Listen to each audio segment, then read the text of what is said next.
안녕하세요. 경의서당의 강경입니다. 김삿갓의 한시들을 여러 개 보여드리려고 합니다. 김삿갓 좋아하시는 분들이 참 많습니다. 김삿갓 시 주제별로 묶어서 한번 계속 영상 한번 올려보겠습니다. 오늘 첫날인데요. 먼저 김삿갓 시를 좀 오늘은 중점적으로 보시지요. 함께 하시죠.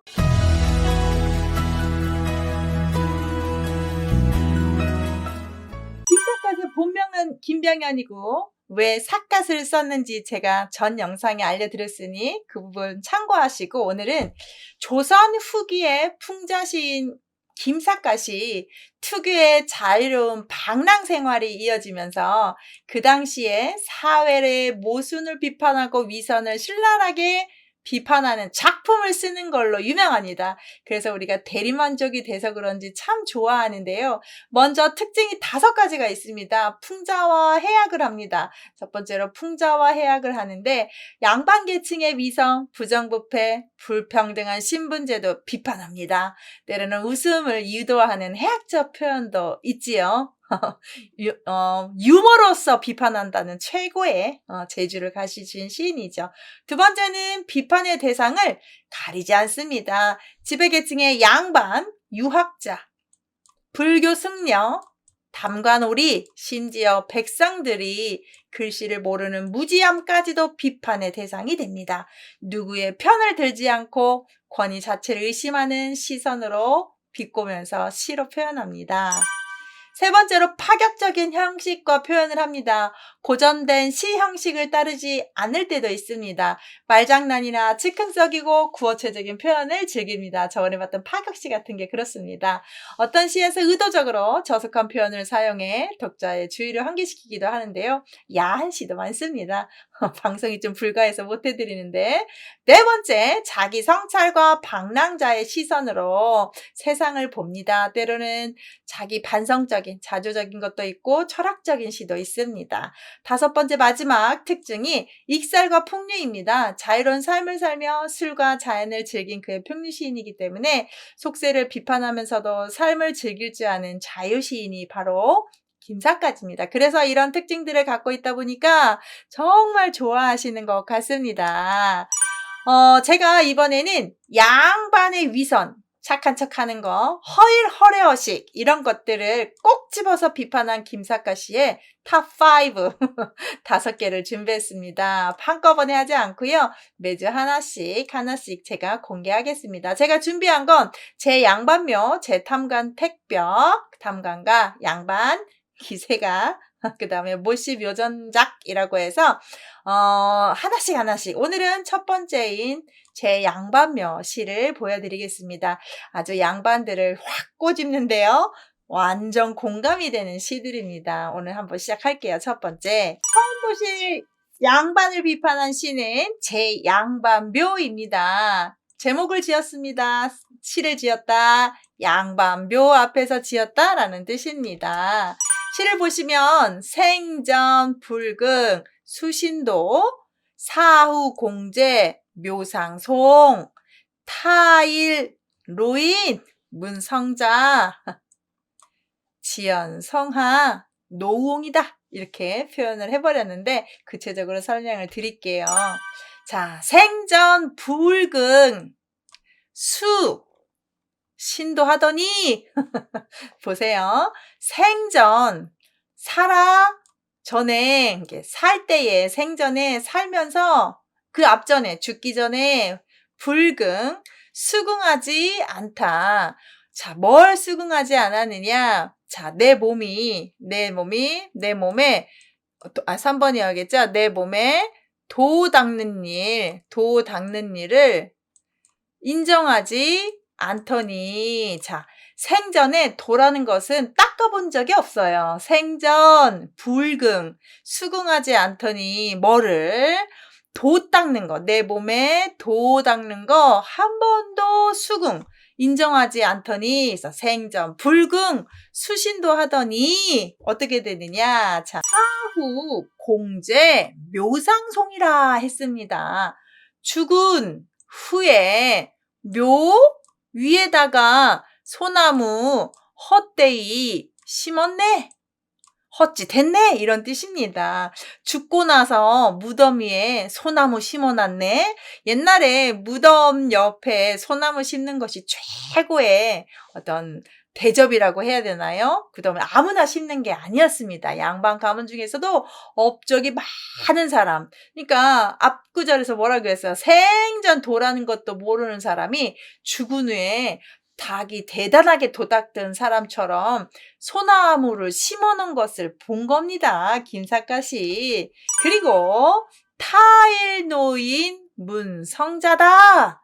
타일, 달을 타 날일, 훗날, 다른 날에 그 길 가는 사람이, 그 길을 지나가는 사람이, 자, 뭘 물어봤어요? 그 사람 성씨와 이름자를 물어본다면, 훗날 지나가는 사람이, 아이고, 이렇게 무덤이 좋은데, 이 사람 무덤, 아우, 여기 누가 묻힌 겁니까? 라고 나한테 물어본다면, 김삿갓이 이렇게 답할 거랍니다.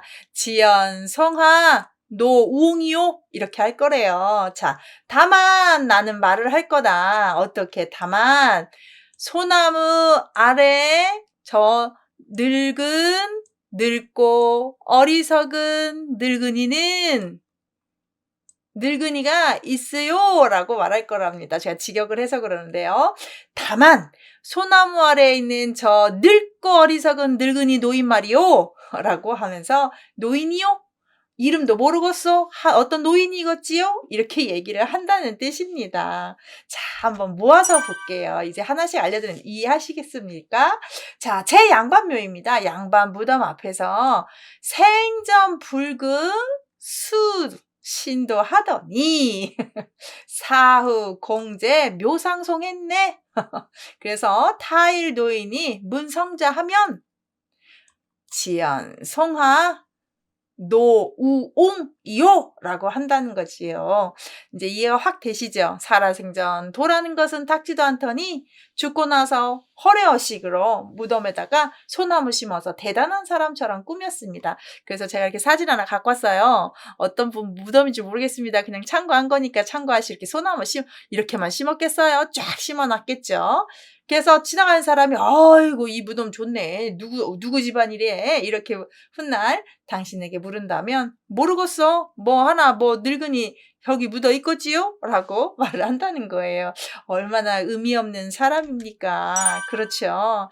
아마 그 김삿갓은 양반이라는 타이틀은 삶으로 증명되는 것이지 이렇게 죽어서 무덤으로 기억되는 건 아무것도 아니라고 판단한 것 같이 양반을 꼬집은 것 같습니다. 생전에 무엇을 지켰고 어떻게 살았으며 그 사람을 증명하는 기준은 그것이지 죽은 다음에 제사를 지내고 그 사람 무덤이 어떻고 비석에 뭐가 써있는 것이 무엇이 중한디 진짜 귀한 것은 그 사람이 살아생전에 지키는 겁니다. 그래서 위대한 성직자들은 정말 장례 치를 때 가져가는 것들이 평상시에 썼던 물건들이 아무것도 없고 기껏 입었던 옷과 자기가 소중하게 다뤘던 물건 한두 개 정도밖에 없지 않습니까? 정말 살아생전에 많이 가졌던들 죽어서 그 사람을 기억하지 않는다면 그 사람의 삶이 무엇인가를 좀 생각하게 하는 그런 양반을 꼬집기도 하지만 우리한테 던지는 말이기도 합니다. 재밌죠? 다음 시간에 두 번째 양반을 꼬집는 시로 오겠습니다. 오늘은 김삿갓의 제 탐관댁 벽이라는 시를 한번 보시겠습니다.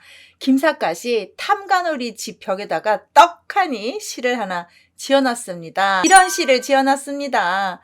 새인개도 양반호 악연 양반 여분토 3대적덕 무일인 일생기심 유천오더라 라고 했습니다. 하나씩 설명해 드릴게요. 새인개도 양반호다. 세상 사람들이 모두 여기서 특이한 게 말할 도자입니다. 양반 좋아한다고 말하지만 세상 사람들이 모두 양반 좋아한다고 하지만 악연 양반 여분토더라. 악연 내가 보기에 양반이라는 사람들은 정말 비유가 대단한데요. 똥분을 써요. 분토라고 해서 걸음으로 쓰는 똥 정도 볼까요? 그래서 분토, 똥분이라고 생각하시면 되겠습니다. 그래서 똥보다 똥 같더라 이 말이 좀 같을 여자를 써서 똥보다 못하구나. 똥 취급도 아깝다. 막 이런 식으로 극하게 표현할 수도 있겠습니다. 사람들이 양반, 조선시대 양반 최고죠. 지금 그림 보시면 떵떵거리고 있는 이 양반의 모습을 좀 갖고 왔습니다. 그 양반 다 되고 싶어 하지만 김사과 눈에는 하나도 좋아 보이지 않고 똥만 타도 못하다고 벽에다 써놨어요. 세 번째 볼까요? 3대 적덕 무일인입니다. 세상에 3대가 덕을 쌓았다고 하는데 진정한 한 사람, 정말 한 사람, 진정한 사람 한 사람 하나도 사람 없더라. 한 명도 없더라. 3대라고 하면은요, 보통 할아버지, 아버지 4대까지인데 장장 100년은 된다고 생각하시면 되겠습니다.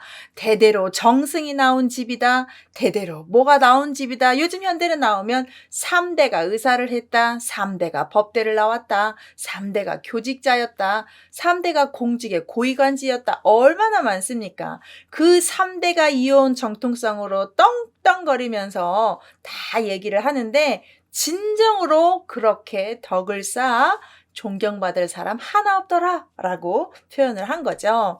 마지막에 일생기심 유천호더라. 한평생 한 번 사는 인생 평생 남을 속이고 뭐만 가졌냐? 사람들 속여먹고 천호, 집 전체나 갖고 있더라. 이렇게 옛날에도 남 등쳐서 자기 부만 하는 그런 양반들이 분명히 있었을 겁니다. 지금 현대에도 부동산 사기를 쳐서 정말 부유한 사람이 되고 떵떵거리는 양심 없는 사람들이 있잖아요. 평생 남을 속이고도 천호의 재산을 이룬 것이 양반이다. 하나도 안 부럽다라고 표현하죠. 모아서 볼게요. 자, 탐관 벽에다가 이렇게 썼습니다. 세인 계도 양반호 악연 양반여분토 3대 적덕 무일인 일생기심 유천호다 라고 했습니다. 세상 사람들이 모두 양반 좋아하는데 내 눈엔 양반은 똥보다 못하다. 3대가 덕을 쌓았다고 했는데 진정한 사람 하나도 없더라. 평생 남을 속이고도 천호의 재산만 가지고 있는 것이 양반이다 라고 사람들이 벽에 써있는 이 글을 보고 얼마나 통쾌했을까요? 양반을 똥보다도 못하다고 했으니 아마 김삿갓은 이런 말을 해주려고 하지 않았나 싶습니다. 어느 부패한 양반 관료집 벽에 몰래 써놓은 시입니다. 양반 가문이라는 이유 하나만으로 도덕적 권위와 존경을 다 받는 그 현실을 비판했습니다. 진짜 도덕적인가? 한번 의문을 제기한 거죠. 그들의 삶은 오히려 탐욕하고 기만하고 부정으로 가득 찬 것이 너무너무 화가 나서 똥에 비유하면서 욕설을 거칠게 한 것 같습니다. 정말 통쾌하지요. 대리만족이 되죠. 그래서 김삿갓은 아주 인기 있는 시이었고 지금까지도 좋아하는 것 같습니다. 자, 이렇게 지나가면서 양반들한테 절을 하는 이런 모습의 사진을 좀 갖고 왔는데 진심으로 하는 것인가가 생각이 우리가 해봐야 되죠. 정말 존경받는 사람인가를, 존경받을 만한 일을 했는가를 양반도 또 스스로도 생각하지만 우리도 그들을 그렇게 대해야 하는 것인가 정말 한번 생각해보게 하는 시였습니다. 오늘 김삿갓이 탐관가입니다. 탐관오리. 벼슬만 탐하고 부정부패하는 관리들에 대해서 신랄하게 노래처럼 한시로 읊어버립니다. 이 내용은 이렇습니다. 조음 관주를 몽첩합니다. 의관 초초 어성첨하지만 호조 불견 민생고 지수 가제 일야첨이더라 라고 합니다. 하나씩 또 보여드릴게요.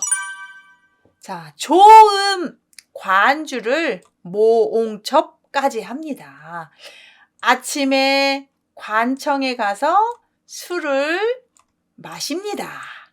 저녁 때는 첩들을 안고 놉니다. 누가요? 지금 그림을 좀 갖고 왔듯이 이렇게 탐관 오리들이 이렇게 아주 아침부터 일은 안 하고 술 마시고 저녁에는 첩질하는 그런 탐관오리의 모습을 첫 줄로 시작합니다. 세죠? 두 번째 갑니다. 의관, 초초, 어성첨한데. 자, 여기서 초초가 초나라 초가 아니고요. 초초를 두 개 다 쓰면 차림새나 모양이 말쑥하고 깨끗한 겁니다. 의관은 초초, 말쑥해. 그리고요, 말소리도 달콤해. 누가요? 탐관오리요. 겉보기에는 멀쩡해요. 옷도 잘 입고 말도 잘하고. 그런데 뭐가 썩었어요? 속내가 썩었겠죠. 자, 호조 불견 민생고입니다. 호조는 옛날에 세금 걷는 재산을 담당하는 관리들 그 집집마다의 재산 세금 걷는 부서라고 보시면 되겠습니다. 그래서 호조에서 있는데 세상에 백성들의 생활과 괴로움을 보지 못해요. 호조가 백성들의 고통을, 백성들의 삶의 고통을 못 봐요. 지금 이렇게 맨날 제가 그림을 좀 갖고 왔는데 돈이나 뜯어내요. 그러면 이게 어떻게 우리를 위해서 일한다고 말씀을 할 수 있겠습니까? 지수가제 일야 첨입니다. 다만 집안의 제사의 가짓수가 날마다 밤마다 더하여지는구나 라고 했습니다. 집안의 재산만 밤낮으로 늘어갑니다. 일은 제대로 하지도 않고 맨날 술 먹고 첩 때리고 놀고 어거지로 뺏어가고 이러는데 그들의 재산만 늘어나는 겁니다. 모아서 볼게요. 자, 관직을 탐하는 노래라고 했습니다. 세상에 아침에 술 먹고 그쵸? 저녁에는 첩 끌어안으면서 놀고 옷차림은 번듯하고 말도 또 잘해요. 청산유수겠죠. 호조를 있으면서 백성들의 민생 살펴보는 눈이 없어요. 날마다 그들의 재산만 늘어가니 백성들이 얼마나 힘들었겠습니까? 관직을 탐하는 사람들은 백성이 보이지 않는다라는 말로 비꼬고 있는 겁니다. 참 이렇게 세금 걷고 계집질하면서 놀고 있는 이 그림을 보면 한숨밖에 안 나오죠. 탐관오리라는 게 조선시대에도 있듯이 지금도 있지요. 부패한 양반 관료의 생활을 적나라하게 묘사한 시입니다. 관청에서 공짜 술 먹고요. 접에 첩 끼고 저녁에 놀고 겉모습은 단장하고 말은 부드럽지만 실상 배통의 고통에 눈 감고 재산 불리기에만 몰두한다는 내용이죠. 당시 양반 사대부들의 공직을 돈벌이 수단으로 삼고 권력을 사적으로 활용하는 것을 보고 김삿갓이 화가 나서 이렇게 관직을 탐하는 관리를 시로 노래로 해버립니다. 정말 콕 찍어서 잘 비판한 것 같은데 계속 보고 있는 이 양반의 시 보시면 분위기가 느껴지시죠?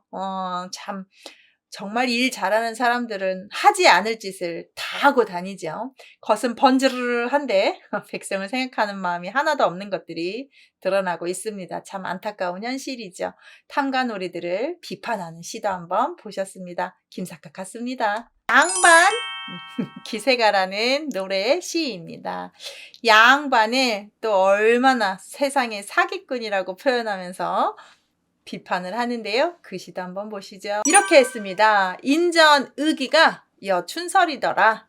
배우 탐심이 사맹호더라. 강효 담내 일일설이요.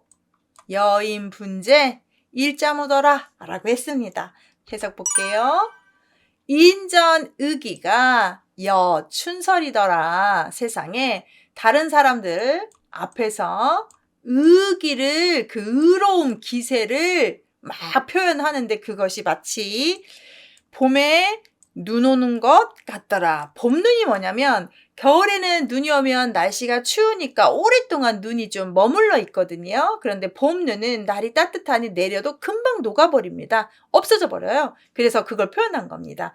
마치 봄눈처럼 흩날린다. 눈인지 아닌지 금방 녹아버린다는 뜻입니다. 그래서 사람들 앞에서 양반들이 엄청나게 자기가 대단한 의로운 사람처럼 얘기를 합니다. 그런데 그것이 뭐처럼 보여요? 봄눈처럼 흩날려서 흔적도 없이 없어져 버립니다. 두 번째, 배우 탐심이 사맹호입니다. 세상에. 등 뒤에서 탐하는 그 마음이 뭐 같다면 사나운 호랑이 같았다. 뭔가를 탐내는 그 탐심은 호랑이보다도 사납습니다. 매서운 호랑이처럼 달라들어서 어르렁거리면서 빼앗아가기까지 하는 그런 탐심들을 양반들이 가지고 있다는 걸 비꼬고 있지요. 의로움은 봄눈처럼 흩날려서 슈르륵 없어지고, 탐심은 한 번 잡으면 놓지 않는 사나운 호랑이처럼 으르렁거리면서 누가 더 내 걸 뺏어갈까 호시탐탐 노리면서 그런 것만 찾고 있다라는 표현을 한 거죠. 참 적절한 표현 같아요. 강효담례는 일일설해요. 입으로는 보세요. 효도에 대해서 강의해주고 예에 대해서 말씀해줍니다. 언제? 날마다 말해줍니다. 양반이라고 하면서 자기가 또 배웠으니 효도 얘기해주고 예절 얘기해주면서 이래야 된다 저래야 된다 날마다 입으로 설명을 하는데, 실상 여인 분재 보세요. 막상 다른 사람과 더불어서 재물에 대해서 분쟁이 생기면 일자 한자도 예의와 효에 대해서는 없습니다. 참나, 이런 말이 나오죠. 남과 재산 다툰다. 돈에 관련된 게 소송이 걸렸다. 체면 없습니다. 아무것도 없습니다. 예가 뭡니까? 부모하고 소송 걸렸으면 효가 뭡니까? 돈이 먼저죠. 이렇게 하는 양반들의 그런 사기기질, 재물을 탐내는 것을 이렇게 표현합니다. 모아서 볼까요? 양반들이 세상을 속입니다. 어떻게? 자, 남들 앞에서는 의기가 있는 것처럼 하는데 꼭 봄에 눈 오는 것처럼 합니다. 자, 등 뒤에서 그 탐욕은 아주 매서운 호랑이 같습니다. 효에 대해서 예에 대해서 매일매일 얘기를 하지만 실상 다른 사람과 재산과 분쟁이 붙으면, 재산 나누자고 하면 형제 자매도 없고 부모도 없습니다. 예의도 없고 한 글자도 말하지 않습니다. 참 어쩌면 이렇게 잘 표현했는지요. 그래요. 사람이 돈 앞에서 다 사람이 아니게 되는 맛을 이렇게 표현했습니다. 이중적인 양반의 태도를 풍자한 시입니다. 남들 앞에서 의리니 효도니 예의니 입에 달고 사는데 정작 뒤로는 호랑이처럼 탐욕스럽게 재물을 움켜쥐고 있는 모습을 폭로한 거죠. 말로는 효와 예를 말하지만 재산 나눌 때는 단 한 글자도 없다는 부분이 바로 포인트인데요. 양반의 위선적인 도덕을 표현하고 조롱한 시입니다. 진짜 도리는 말이 아닌 실천입니다. 평상시에 효예 얘기했으면 그 효예를 실천하는 게 우리가 존경하는 사람의 표시고 모습이지요. 힘듭니다. 내가 말한 대로 지킨다는 게 정말 힘듭니다. 그래서 진짜 군자는 말을 많이 하지 않습니다. 어느래도 실천하는 것이 더 커 보입니다. 번드르르 말 잘하는 것보다 실천을 보여야 됩니다. 그게 진짜 양반이고 어른입니다. 오늘도 김사카 씨로 또 하나의 우리 어른의 모습을 배웁니다. 모씨 묘전작이라는 김사카 시입니다. 양반을 비판하는 시 계속 보여드리는데 오늘이 마지막 시입니다. 모씨 묘전작 첫 번째 시하고 약간 분위기가 비슷합니다. 모씨 모모 씨지 묘화장입니다. 생내 무덕 사칙량이다. 비상 천원 공대의오 가중 백사 시 탐왕이다 라고 했습니다. 구체적으로 보죠. 모모 씨지 묘화장입니다. 모모는 이름이 딱히 없는 사람들한테 쓰는 겁니다. 보통 아무개 씨 할 때 모모 씨입니다. 아무개 땡땡이. 자, 아무개 씨가 어때요? 묘지, 무덤, 아래 묻혀있구나. 세상에 무덤이 번지르르하게 있는데요. 비석도 있는데요. 누구 이름이라고 안 불려주고 아무개 아주 하찮게 무시하는 겁니다. 어떤 아무개가 무덤에 있네? 라고 시작을 합니다. 생내 무덕 사칙량이다 라고 했네요. 살아생전에 살아생전에 살아올 때에 무덕 덕이 하나도 없으면서 죽어서는 어진 사람이라고 칭 그런 사람이라고 일컬어지고 있네? 라고 살아생전에 덕도 없으면서 죽고 나서 어진 사람이다 라고 비석에 써 있어요. 세상에 어떤 사람이 무덤에 앞에 이렇게 있는데 가서 봤더니 비석에 생전에 어마어마하게 뭔가 잘한 사람처럼 써놔서 칭찬을 받고 있는 게 어이가 없는 거죠. 살아생전에 덕도 없는 사람이었는데 세상에 죽어서 좋은 사람 소리를 듣고 있어요. 세 번째, 비상 천엉 공대이라. 그래서 그 비석 위에 있는 1000가지 단어들, 그 1000가지 단어들이 대의, 헛되이, 거창할 말로만 가득 차 있다. 빌 공자는 헛되다 비어있다. 대의, 헛되이, 빈, 큰 의로 돼 있다. 자, 비석 위에 1000마디의 헛된 말로만 큰 의를 논하고 있다. 비석 위에 1000마디의 헛된 대의가 그냥 가득한 겁니다. 가중백사시 탐망이다. 그 집안 가운데의 온갖 일들은 곧 탐욕의 6번이죠. 탐욕의 재앙들이었다라고 했습니다. 참 그 집안은 온통 탐욕과 재앙뿐이었는데 죽어서 칭찬을 받고 있습니다. 모아서 보겠습니다. 아무개 모씨 무덤 앞에서 시를 하나 졌습니다. 어떤 아무개 씨가 무덤 아래 장사 지내져 있네. 생전에 덕 하나 없더니 죽어서 세상에 칭찬받고 있습니다. 어진 사람이라고. 비석에 1000마디의 거창한 말 헛되이 큰 의를 논하고 있으나 그 집안의 백사 온통 일들은 탐욕과 재앙뿐이더라. 비석에 그렇게 칭찬 들으면 뭐합니까? 그 집안에는 계속 욕심 부리고 나쁜 일들이 끊임없이 있을 것이다 라고 비꼬면서 저주를 퍼붓죠. 자, 이렇게 또 비판을 합니다. 이렇게 무덤이 거창한데 실제 묘비명을 풍자한 시래요. 죽은 후 비석에 선량하고 덕이 많은 양반이라고 적었지만 살아있을 때 탐욕과 악행으로 가득한 삶을 살았음을 폭로해버립니다. 특히 비석에는 큰 말로 도리를 썼지만 그 집안엔 탐욕만 가득하다는 마지막 구절은 조선시대의 위선적인 장래 문화를 비판하는 겁니다. 죽은 뒤에 꾸며서 칭찬하는 말 소용없고 살아서 그 사람이 어떻게 살았는지 삶이 진짜 비석이죠. 살아생전에 좋다라고 좋은 사람이라고 하면 지나가다가도 인사하고 그 사람의 장례식에 오는 사람만도 넘쳐날 겁니다. 삶이 나 후에 죽은 후에 나의 비석이 된다라고 생각하고 죽어서 이런 사람이었다 평가는 나중에 후인들이 하는 겁니다. 나는 그거 평가 생각 말고 내가 최선을 다해서 사는 것이 좋지 않을까요? 우리가 쭉 양반에 대한 비판시를 봤는데 한결같이 위선적이지 말라, 탐욕적이지 말라, 그 다음 진짜로 실천을 해라. 이게 김사까씨 우리에게 던지는 의문입니다. 정말 좋은 자리에 있고 높은 자리에 있고 자기 일에 책임을 질 그런 태도를 가져라. 위에 고위직일수록 조금 김사카씨 시를 즐겨 보셔야 될 것 같다는 생각이 듭니다. 이렇게 김사카씨 마무리합니다. 감사합니다.